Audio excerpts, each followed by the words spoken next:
Zero. Director Sam Raimi's original Spider-Man movie has no shortage of classic lines that we still remember even to this day. One particular line that was played up a lot in the advertisements is when Aunt May tells her nephew, "You're not Superman." It's a cheesy, albeit cute, little joke that pokes fun at the fact that Peter Parker isn't Superman, but Spider-Man. But wait a minute, was this just a throwaway gag?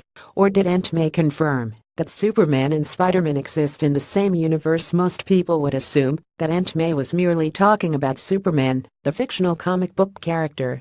However, could she have been implying that Superman is an actual hero that's part of their world? Most people would say, no, of course not. After all, Spider-Man is a Marvel character and Superman is a DC character.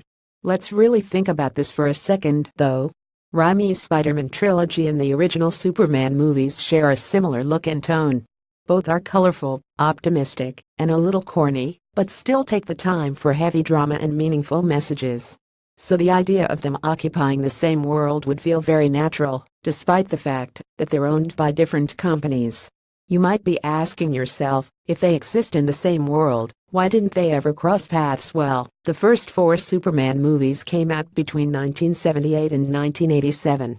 The original Spider-Man movies came out between 2002 and 2007.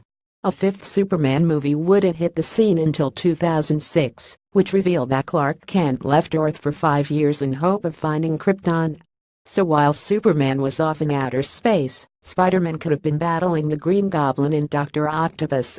Recommended Thor Ragnarok featurette. Granted, this means that Superman could have helped Spidey out with Sandman and Venom in Spider-Man 3. In Superman Returns, though, the Man of Steel mentions that he can hear countless people calling out for a savior every day.